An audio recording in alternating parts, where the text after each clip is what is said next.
For the past 10 years, 20 years, 30 years, Nigeria has been having challenges that are beckoning and waiting for answers and solutions. That is why we are bringing to you our program, State of the Nation. And this is going to come up on our flagship program this morning on ITV.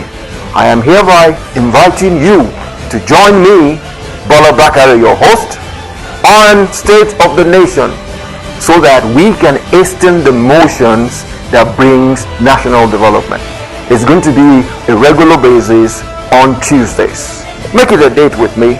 I'll be there waiting for you, and then we shall discuss Nigeria on an holistic level.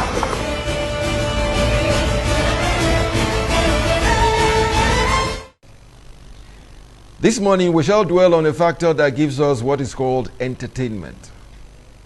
And in entertainment, one of the most and serious ways of entertainment is in sports. We talk about sports, we talk about musical entertainment and the rest of it. But this morning we shall be dwelling on the sports factor. As we speak, the Winter Olympics is going on in China. And the eye of the whole world is over there looking at what is happening, how many gold medals the countries are going to take. Unfortunately, we don't go to stuff like that because we don't even have any snow here to practice with. So don't blame yourself that we're not there. We don't have the snow to practice with, so we're out of it. But you can be rest assured when it comes to all those middle distance and the miles and the marathons, Africa is there. We go there and we tell them how to do it on a regular basis at that. But since we're having what is called the Winter Olympics going on in China, there has been this element of doping in sports. It is not a new thing. It's been with us for ages. Honestly, the situation is so bad it cuts across countries. But to start with, I would like us to come back home a little bit and go back to what we had a few months back. In Africa, in Cameroon, our AFCON Cameroon 2021. I am going back there because I like to value or categorize doping on the same level with match fixing and on the same level with bad officiating, because all those are ways of trying to cut corners. With me in the studio this morning is none other than my fantastic sports analyst, Tolu Oguntume. You're welcome to the program. It's a pleasure to be here this morning. I always appreciate your presence anytime. Anytime. Like I was saying in my opening, I want us to go back a little bit into what we had in Africa, because we are not in Beijing, we don't ski. And then we had AFCON in Africa, it has come and gone. And like I said, I want to value bad officiating, match fixing on the same level with doping, because in most cases, in those three cases, you're trying to cut corners. Can you please give us a little bit of what you think has happened in Cameroon first, before we go back to the total war? Maybe there was anything wrong, or it was smooth sailing, or it was try and rate it 1 to 10. Okay, just before I delve into that, let me quickly clarify that. I'm talking about the Winter Olympics. Yes. The last edition, Nigeria participated. We have so many. We have some who participated in bobsleighing and so many other sports. Yeah, you will have a couple of Nigerians, some athletes who decided to change their game and decided to go into bobsleighing, and we did make so much noise. So we had some couple of athletes who also participated in something, because they are based abroad and they're exposed to those facilities and stuff like that. But this time around, we're not participating right there. I think the attention has been shifted there, because just like you said, naturally it's not our sport because we don't have snow here. So the tendency to be a regular participant is not readily there. Moving away from that, talking about doping in sport, it's a way of boosting your performance using some banned substances and stuff like that. And the high level of doping in sports, especially talking about athletics and other sports, is high compared to what is happening, what we obtain is obtainable in football. And the degree of testing of athletes in football is not as high as what is obtainable in athletics and other sports that their doping is of high use. But the fact remains, I'm taking a look at from the football perspective. Looking at the last African Cup of Nations, I think the emphasis there was more about the COVID-19, people not testing blood, because virtually every time you want to get in contact with people, you are made to go through the COVID-19 tests and stuff like that. Yes. But the focus wasn't really so much in doping, and that's the reason why the WADA is also, IOC is also calling on FIFA to ensure that some of these footballers get to be tested regularly. But we don't get to test footballers regularly the way we test these athletes, because most times football is about endurance, ability to be able to train regularly, be in a fit, top physical shape for you to. If you are not good, you are not good. You are not good. It's 90 minutes. Yeah, unlike athletics, that is just like 10 seconds, you are done with it. You want to be able to improve your performance, because football takes a longer period. So even if you use some drugs, after some time it wears off, and you will be able to continue like that. But football, despite that, our IOC has been working with FIFA to ensure that our footballers are regularly tested, because we had instances where some athletes take some stimulants. Some have given instances that they use their wife product, and then some in the way get test positive. So some banned substances. We had Koloturi at one point in time was also fingered for using the banned substances, and a couple of players too. Even the Cameroonian goalkeeper at the African Cup of Nations, Onana, at his club and Ayas, he was banned for close to more than 6 months, because he tested positive to a banned substance before the ban was lifted after serving the maximum period. But the number of doping is not so high in football compared to athletics. We talked about Russia, where the institutionalized doping, and there's been a sort of worry. I was just about going there, because Russia is always bad on a regular basis. And their athletes, because of that, because of what happened at Sochi Games, we had majority of the athletes tested positive, because it's like part of the system. And at this Olympic, at this winter games, they couldn't send athletes under the umbrella of Russia. So athletes had just to go differently and to participate at the Olympics. Unfortunately, Kamila Valeva happens to be in the eye of the storm at this point in time. She tested positive a week before the games, and that's a source of worry. According to her, she used her granddad drugs, and that made her to test positive. She has not asked for her B sample to be taken, but she's trying to defend her case, and she has gone to court of law to get an injunction for them not to impose the sanction on her, so she can be able to participate in the case. Let me add more to just what you said now about Valieva. Yeah. This is a 15-year-old girl. So what I am saying here is, this girl did not take the drugs on her own. She has people they call entourage. It's there doctors, about three of them that brought a team of young girls, and these are the ones that are administering the drugs that is keeping these girls in shape. The funny thing is, I hope this is not a good one, because if a girl is taking drugs at 15, by 18 she will be very good. And what will happen to her when she's in her 20s? That's why they are on the radar right now. The entire team the entire contingent. Even our entire team, the doctors, the masseur, the physiotherapists, our dad, our parents who also accompany her, are under the radar right now, because they know that it's not easy for a 15-year-old girl to have access to those things. Somebody must have given it to her, and because of the way Russia has been under the storm for quite some time, they believe so. Any little thing that comes out from Russia, people will always try to really take a critical look at it. They are still looking at the case, but it doesn't portend well it doesn't portray Russia in the right light in front of the world right now, because every athlete you see right now coming from Russia, you always worry now. Yeah, exactly. And this is not really good. And when we take a look at the extent people have gone to when it comes to doping, it's worrisome. Very, very, very. Besides the normal stimulants, narcotics, so many other things that people take, and there's also blood doping. There's also gene doping. So people go there. There was a particular athlete who was banned because he did blood doping. He had to do blood transfusion, so that you cannot easily test. You cannot easily get to detect it that are inside the blood, oxygen laden. So people go there. Some even go to the extent of doing gene doping. Can you imagine? So through the blood you can't detect it. Through normal testing procedure you can't detect it unless you tested some particular vital organs of the body, like the kidney. That's the only way you can be able to detect whether they've taken blood or not. So you saw the extent people have gone to be able to bypass the rule, to be able to perform at the optimal level and get an advantage over others. It's really a difficult terrain. Let's look at it from that angle, at what you've just got into now. There is the CAS, Court of Arbitration for Sports. Yeah.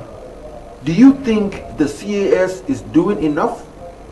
Or do you think the CAS is work in progress? The CAS is a secondary issue. The primary body responsible is WADA. What are the doping agency? Yes, and the doping agency. They are the one that are supposed to be. They are the one taking this case, taking the bull by the horn to ensure that they continue to fine tune their ways of testing. Because at times that's why you have cases whereby right now you may not have the kind of equipment, the kind of software that can help you to detect whether an athlete has taken the brand substance or not. At times you have they keep. Are you telling us that WADA doesn't have all those equipment? No, they've cut it to say that they keep the blood sample of an athlete for 2-3 years. By the time you get to that, there will be an improvement in their procedure. So that athlete that may not have tested positive this year, in 2 years' time, may be positive. No, that will be based on he has taken some. He has taken some. But at that point in time, they don't have the right equipment to be able to detect whether these athletes are taking the bad. Let's take, for instance, people who do gym doping. It's not easy. It's very easy for you to be able to detect it. And the equipment, because of the current trend, that the equipment right now available may not be able to detect it. But in 2 years' time, there's an improvement in the kind of equipment you're using for doping and for testing. So at that time, you may be able to the sample taken 2 years ago may have been able to, improvement has been done in techniques of testing that you're able to now detect whether this person 2 years ago did dope. So these are some of the things, because athletes always continue to find it, just like people doing Yahoo, they always kind to fine tune their strategy. So for you to be able against them, so you need to also be able to be able to measure up, to be able to meet up with the current demands. So that's why WADA keep continue to fine tune their strategy on the process of doping, to testing athletes to know whether they can continue to catch athletes who try to cheat in the process. What you just said now will make me rephrase my question. Yeah. WADA is in charge of the first line of action. Yeah. Testing the athletes and coming up with data of this athlete took this specific drug that is for this specific thing. That is the job of WADA. From WADA, it moves on to CAS, Court of Application for Sports. That's why you which is what is happening to this girl as we speak. Yeah, Valieva. She went ahead to get an injunction to stop, not to stop her from participating at the Olympics. Whether further research or further investigation are being done. That's the reason why she's able to compete right now. Okay, hypothetically, if you are in the shoes of CAS, what do you think should happen in the case of Valieva? They are giving her the benefit of doubt. I'm not looking at her as being a kid. Yeah, because but they are still investigating. WADA is still going through the process. Like I said earlier on, they are investigating the family, the doctor, the physiotherapist, the coach, and everybody. So why they want to know how could a girl, 15-year-old girl, could have tested positive to a brand sometimes? She couldn't have done it by herself. Of course, some people must have been involved in the process. So if they are able to carry out the full investigation, you'll be able to come up to the full understanding and be able to make the right decision. Right now, they are allowing her to compete. Even if she goes ahead to win any medal, if she won any medal, she will not be. They said no. They even said they are not going to decorate her. That's a nice one. Because they want to be sure they are not giving the medal to the wrong person. So that's the punitive measures that come to play. So while they are carrying out their investigation, they also want to take some punitive measures in place. So she won't get to be decorated. If she won any medal, she will just assume that until they are able to carry out a full research before taking a decision on her case. So, but the Court of Arbitration for Sport is like a normal court of law where you run to after a sin must have been committed. They are not saddled with the responsibility of carrying out those tests. It's just believe on if you are challenging a decision, because the IOC will come up with a decision after WADA found you wanting. The IOC will come up with a punitive measure that you are banned for 1 year, you are banned for 2 years, you are banned for 3 years. Yes. Now, it's not left for you to not take your case to Court of Arbitration for Sport to challenge the punishment imposed on you by IOC. Okay, that you don't believe this position is right. These are your reasons why this position should not be imposed on you. So you go to Court of Arbitration for Sport to challenge those decisions. But right now they just have to wait until decisions are taken. Thank you at that juncture. Another thing I'm looking at is I don't want to say it's a known fact that Russia is into this. Yeah. Even those days when we had West Germany and East Germany, exactly. The East Germans were highly into it because they were part of Russia. Yeah, exactly. And at the same time, I don't want to indict Russia alone. We had a plethora of athletes from the United States too. The likes of Tyson Gay in 2013 in the track and field. Boris Dean, even those in cycling like Floyd Landis and Lance Armstrong, they were all into it. Justin Gatlin is into it. Yeah. Marion Jones, the girl who made waves, was into it for close on 10 years. Straight to a decade. Supposed to be a decade. The Ben Johnsons were into it. Yeah. But what happened in some of these cases was some of the medals they were given were revoked. Yeah. Do you think this is enough deterrent? You know, there are instances they say, okay, you're banned for 1 year or for 2 years, and they allow them to come back. And if you have won a medal in the competition, they revoke the medal from you. Let me ask you, as an astute sports analyst, are these punitive measures, are they enough as a deterrent? It depends on the perspective that you are looking at it. Let's look at it from all perspectives. Because for a first offender, you cannot impose a lifetime ban. So that's why there's always there's a first offender, there's a second offender. That's right. Then when you to commit it for the third time, they impose a life ban on you. That's right. So take the case of Justin Gatlin. He has been found wanting. That's no matter whatever he tries to put up, he's only under the toga of the fact that this athlete has taken a ban substance before. So people don't believe whatever he's putting on the no matter how fast he tries to so people don't. There was an Olympics where the people were booing him. Even when he was doing very well, there was a competition where people were booing him when he was there because they believe that no matter what you look at, no matter what you do, no matter what you try to do, people don't trust you. That's the embarrassment that comes with doping. People don't trust you anymore. Whenever you come to a championship, people don't trust you. People believe that you've once beaten twice, you've done it before. There's no possibility you can't do it again. So that's enough embarrassment for so many athletes. No matter the achievement, and even major international bodies will not want to partner with you, because they want to stay away from you, because it's not good for their product, it's not good for the image of the company, because people don't want to identify with somebody who has been found wanting. It doesn't tell us well about their product. That's right. So you are losing so much when you are found guilty. Okay. And that's the problem some of them do face. So that's the problem some of them do face. So it's better not to be involved in it at all, or be found wanting, because when you're found wanting, the punishment is really, really massive.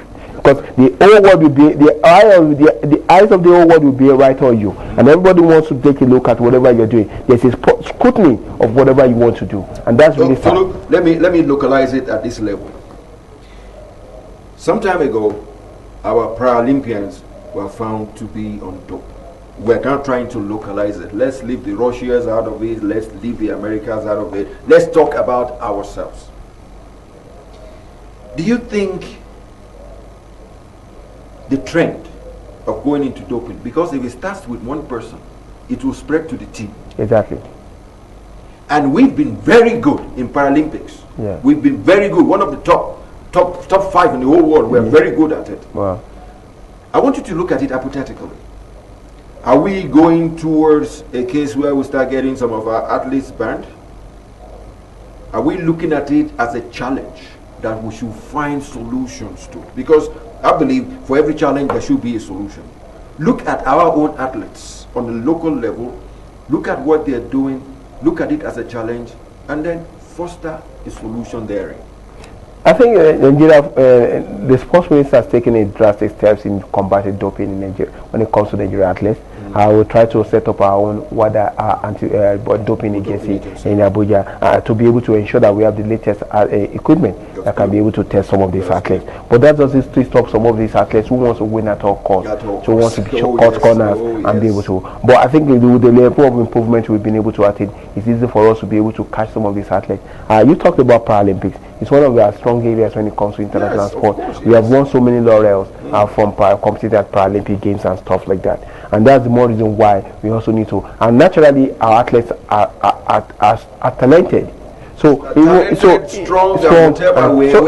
even without doping, they can be able to compete against some of the best in the world. But at times, because due to setback and stuff like that, you have instances where, because you are able to do this in the past and you're not able to do that again, some of your coaches, your technical crew members wants you to spice up your system so you can be able to sustain the momentum coach you had in the past, which is very wrong. And that's the more reason why we need to invest in some of these athletes, invest in the kind of equipment we have to ensure that and there has to be education for some of these athletes, that no matter what, And I think there's no gain in the youth team too, so that they can take over from the old ones. So that those who have been around for 10 years will not think that they want to continue, because there is no way you can continue to perform at the optimum level for close to a decade or even that. Because you are an athlete, your performance will definitely drop at one point in time. It may be due to injury, it may be due to health challenges and stuff like that, and you want to continue to maintain that momentum. That's the problem, and that's why you want to let me spice up my system so I can continue to give at that most optimal level. And that's where education comes in.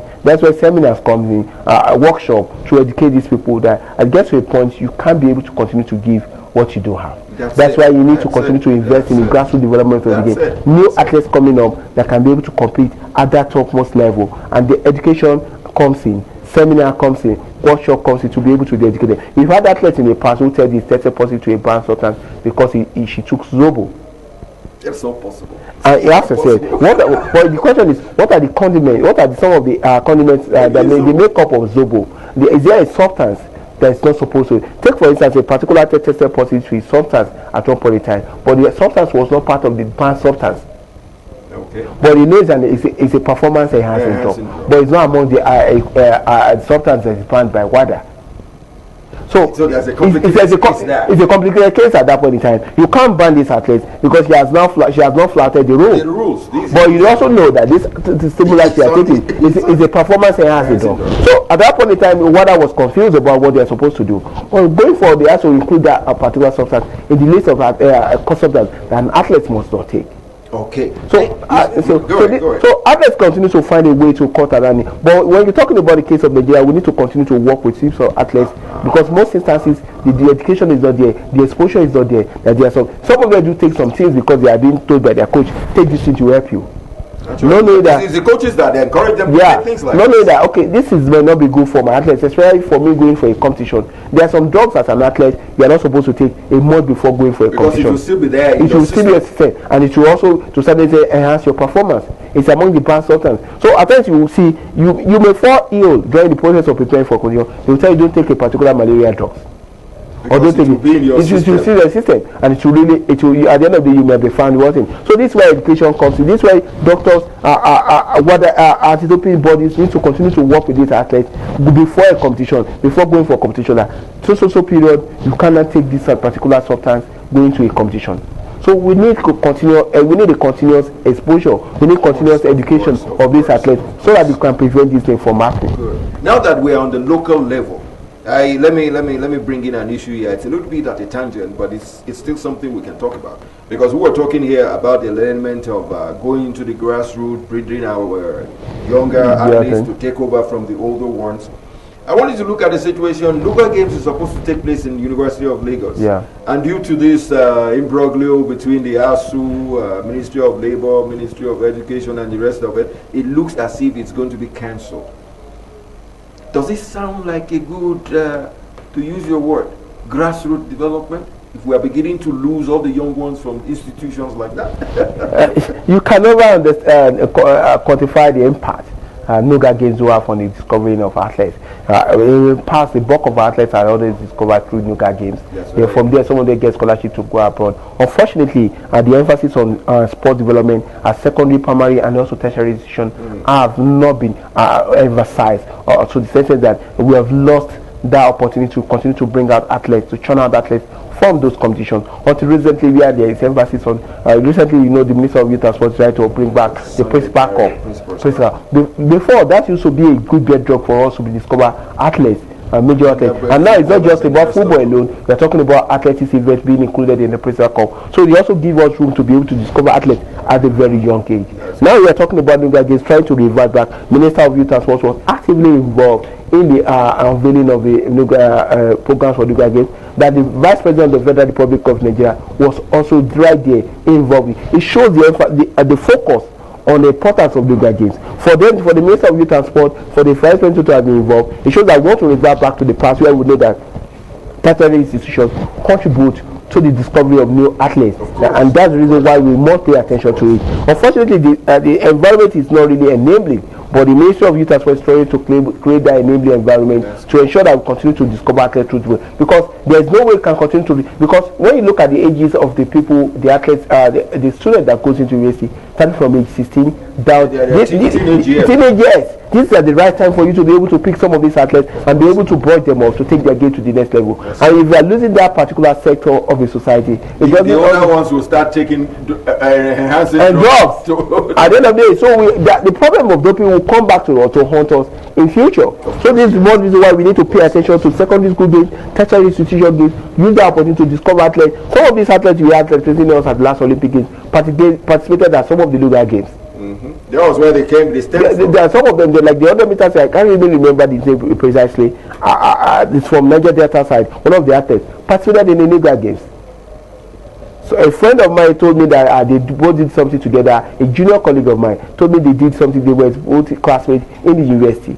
So you can imagine the impact this will have on the growth of the game and the growth of sport if you continue to invest in it. And that's the reason why I'm happy with the way the Minister of Youth and Sport has the body are really taking it, are really giving the necessary media attention for so many people to develop interest in yoga games and be able to now focus on some of the athletes that will surely be coming through it. And you know, continue to have youth programs that can continue to, the National Sports Festival is also there to be able to bring out new crop of athletes. And there are testing programs to ensure that these athletes don't test positive to bad substance. And there are seminars, workshops to educate them on reason to stay away from bad substance. And I think this is really the way to go for us to continue to educate our athletes, to discover athletes, and educate them on the importance of not doping. Thank you very much. And to you, our viewers out there, that has been my astute sports analyst Tolu Ogutime. He has been able to give it to us as is. It's a different ball game to talk about Russians and Americans doping for enhancement. At the same time, I always believe in one thing: let us come back home and look at what is happening to us back home.